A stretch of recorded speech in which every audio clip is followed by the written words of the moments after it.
Hey everyone, कैसे हैं आप सब। एक सवाल जो हर कोई पूछता है, बीटीएस इतना फेमस ग्रुप कैसे बना? ऐसा क्या है उनमें जो दूसरों में नहीं? काफी लोग ये सवाल पूछते हैं कि बीटीएस की शुरुआत हुई कैसे। तो मैंने सोचा चलो बीटीएस का एक सफर देख लिया जाए। ज्यादा बड़ा नहीं है, छोटा सा है, आपको हिम्मत मिलेगी और मुझे भी। तो शुरू करें। 2013 में जब बीटीएस ने अपनी शुरुआत की बिग हिट कंपनी के साथ, तो बिग हिट कंपनी उस वक्त की सबसे छोटी कंपनी थी जिसके सिर्फ 2 फ्लोर यानी 2 मंजिल थी। इन्हीं 2 फ्लोर में बीटीएस के dance practice room, studio recording, big hit का ऑफिस, बीटीएस के रहने की जगह, सब कुछ था। अब चूंकि ये लोग इतने छोटे थे, कोई इन्हें पूछता नहीं था, तो कोई भी मीडिया या लोग या टीवी वाले इन पर ध्यान नहीं देते थे। इसलिए बैंक पीडी ने दिमाग से काम लिया। बैंक पीडी ने टीवी पर ध्यान देने की बजाय सोशल मीडिया पर ध्यान दिया, यानी कि यूट्यूब पर। बैंक पीडी को पता था कि मीडिया तो हमें दिखाएगी नहीं, इसलिए उन्होंने बीटीएस की हर रोज की जो भी एक्टिविटी वो होती थी, खासकर उनकी डांस प्रैक्टिस, इसके छोटे छोटे क्लिप बना के यूट्यूब पर डालना स्टार्ट कर दिया। उनकी डांस प्रैक्टिस, उनके बिहाइंड द सीन, यहाँ तक कि अगर वो खाना खा रहे तो वो भी। अब इससे हुआ ये कि लोग बीटीएस की तरफ अट्रैक्टिव होने लगे, क्योंकि आज तक किसी आर्टिस्ट ने अपनी डांस प्रैक्टिस, अपना खाना खाना और जो भी वीडियोस है बिहाइंड द सीन, ये सब यूट्यूब पर नहीं दिखाए थे। तो बीटीएस ने ऐसा पहली बार दिखाया था, तो वो लोगों को काफी अट्रैक्टिव लगा। इससे हुआ ये कि जो विदेशी लोग थे, खासकर अमेरिका के लोग, उनका ध्यान बीटीएस की तरफ ज्यादा जाने लगा। 2014 में बीटीएस का बॉय इन लव सॉन्ग आया, जो कोरिया में बहुत फेमस हुआ। 2014 में ही बैंक पीडी ने बीटीएस को हिप हॉप सीखने के लिए अमेरिका भेज दिया। बीटीएस ने एक रियलिटी प्रोग्राम अमेरिकी हसल लाइफ में हिस्सा लिया। यहाँ बीटीएस ने डांस के साथ साथ काम भी किया। बिना काम किए बीटीएस को खाना नहीं मिलता था। बीटीएस ने सारे काम किए, उनकी बोट साफ की, टॉयलेट साफ किए, होटल के काम किए। और ये देखते हुए सबसे ज्यादा बुरा मुझे जिन के लिए लग रहा था। जिन के लिए इसलिए क्योंकि वो अमीर फैमिली से थे, उनके घर में बहुत नौकर चाकर थे, लेकिन यहाँ उन्हें दूसरों की बोट, दूसरों की गंदगी साफ करनी पड़ रही थी। एनीवे, अब चूंकि बीटीएस का बिहेवियर इतना पोलाइट और अच्छा था, जिसे देखकर लोग बहुत खुश थे उनसे, तो लोग उन्हें और ज्यादा पसंद करने लगे। 2015 में बीटीएस का आई नीड यू सॉन्ग आया, सुना होगा मेरे ख्याल से आपने। इस सॉन्ग के लिए बीटीएस को SBS MTV का अवार्ड मिला, जो बीटीएस का फर्स्ट अवार्ड था। 2016 में बीटीएस को ब्लड स्वीट टीयर्स के लिए मामा अवार्ड का आर्टिस्ट ऑफ द ईयर का अवार्ड मिला था, पर इसे हम ज्यादा मेंशन नहीं करते, क्योंकि उस टाइम पर बीटीएस का जो कंपटीशन था, जो उसके साथ जो दूसरे ग्रुप नॉमिनेट हुए थे, उसमें ब्लैक पिंक और एक्सो भी थे। और बीटीएस ब्लैक पिंक और एक्सो के फैंस की बिल्कुल भी नहीं बनती, और उस वक्त तो बिल्कुल नहीं बनती थी, कट्टर दुश्मन थे एक दूसरे के। तो जब 2016 में पहली बार बीटीएस को मामा का आर्टिस्ट ऑफ द ईयर का अवार्ड मिला, तो लोगों ने, खासकर एक्सो और ब्लैक पिंक के फैंस ने ये कहना शुरू कर दिया कि चार्ट में यानी वोटिंग में हेर फेर हुई है, बीटीएस कैसे जीत सकता है, ये गलत वोटिंग हुई है। बैंक पीडी और बीटीएस पे कई तरह के धोखाधड़ी के इल्जाम उस वक्त लगे थे, पर रियल लोग जानते हैं कि बीटीएस ने सॉन्ग के लिए कितनी मेहनत की थी। ये बीटीएस का पहला आर्टिस्ट ऑफ द ईयर का अवार्ड था, पहला एक बड़ा अवार्ड था, जिससे उनको भी यकीन नहीं हो रहा था। ये देखना कैसे हैरान हो गए सब। और सुगा तो पहली बार किसी ने स्टेज पर सुगा को इतना रोते हुए देखा है। खैर, अब चूंकि बीटीएस को भी अवार्ड मिलने लगे थे, तो वो भी फेमस और थे, तो अब टीवी शोज वाले भी बीटीएस पर ध्यान दे रहे थे और उन्हें अपने प्रोग्राम में बुला रहे थे। पर ये टीवी प्रोग्राम वाले ये आर्टिस्ट की बिल्कुल कदर नहीं करते। हमेशा उन्हें कुछ ना कुछ ऐसे गेम खिलाते हैं जो बहुत बुरे होते हैं, जो आर्टिस्ट ढंग से खेल भी नहीं पाते, और जबरदस्ती उनसे कुछ ना कुछ डांस करवाते हैं, अगर नहीं भी मन होगा आर्टिस्ट का तब भी।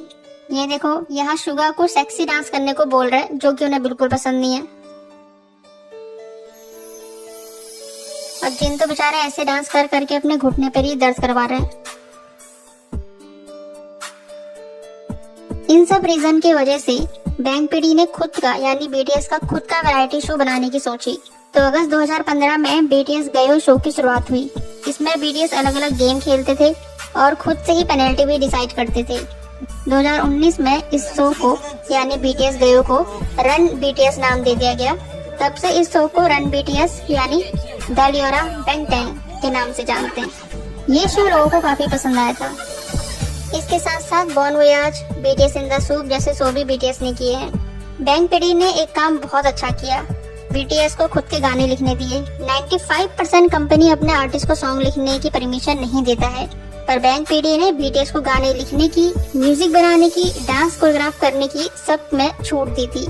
आरएम, शुगा, जेहोब इन सब की तो 2-2 मिक्सटेप है खुद की, और वी की भी मिक्सटेप होती अगर वो उसे रिलीज करते, पर आप जानते हैं वी को। खैर, अब चूंकि बीटीएस अपने गाने खुद लिखते थे जिसमें वो अपनी भावनाएं, अपनी जिंदगी के बारे में बताते थे जो देखने वाले से एकदम रिलेटेड होती थी, इसलिए बीटीएस को और ज्यादा लोग देखने लगे और ज्यादा उनके गानों को पसंद करने लगे, क्योंकि सबको बीटीएस की गानों में अपनी स्टोरी नजर आती थी। Well done bank PD. 2016 में फायर, ब्लड, स्वेट, टीयर्स ये मेलन चार्ट में नंबर 1 पे थे। फिर बीटीएस की विंग्स एल्बम आई जो बिलबोर्ड के 26वें रैंक पर थी। 2017 में स्प्रिंग डे सॉन्ग आया जो अमेरिका में बहुत फेमस हुआ था। उसके बाद डीएनए, और इस डीएनए सॉन्ग की वजह से 2017 में ही बीटीएस को बिलबोर्ड अवार्ड में बुलाया गया। खैर, तो बिलबोर्ड में परफॉर्म करने के बाद भी बीटीएस थोड़े निराश हो गए थे बीच में। रीजन यही है, आर्टिस्ट ऑफ द ईयर का अवार्ड ना मिलना, जिसकी वजह से वो डिसबैंड होने का भी सोच रहे थे। लेकिन फिर बीटीएस ने लिखा आइडल सॉन्ग 2018 में, जो उस टाइम का सबसे सुपर डुपर हिट सॉन्ग था, और इस आइडल सॉन्ग के लिए बीटीएस को मिला मामा का आर्टिस्ट ऑफ द ईयर का अवार्ड।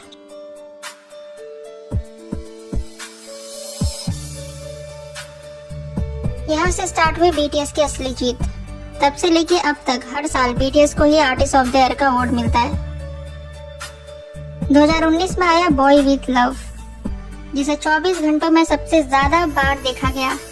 इस सॉन्ग को best artist of the year, best dance award, best performance of the year, total 9 award मिले थे मामा के।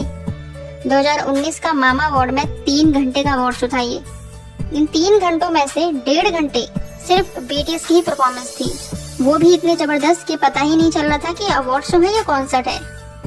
2020 के बाद का तो सबको ही पता है, on, dynamite, butter, permission to dance, life goes on, film out, एक के बाद एक सुपर हिट सॉन्ग आए। 2021 में बीटीएस को बटर सॉन्ग के लिए AMA यानी अमेरिकी म्यूजिक अवार्ड का best artist of the year का अवार्ड मिला था। बीटीएस ऐसा पहला एशियन ग्रुप था जिन्हें ये अवार्ड मिला। 2021 में ही डायनामाइट सॉन्ग के लिए बीटीएस का नाम ग्रैमी में नॉमिनेट हुआ, पर वो जीत नहीं पाए। साथ ही बीटीएस ही वो पहला कोरियन बैंड है जो व्हाइट हाउस गया है और अमेरिकी प्रेसिडेंट से मिला है। अभी ऐसी बहुत सी चीजें हैं जो रह गई हैं, मैंने सिर्फ जो मेन पॉइंट लगे वही बताए हैं। बैंक पीडी के दिमाग और बीटीएस के हार्डवर्क, उनका टैलेंट और उनका पोलाइट बिहेवियर, इन्हीं वजह से बीटीएस नंबर 1 पर है। चलो फिर जो पॉइंट रह गए हैं वो फिर कभी देख लेंगे। आई होप ये वीडियो आपको पसंद आई होगी। फिर मिलती हूँ, टेक केयर, बाय बाय।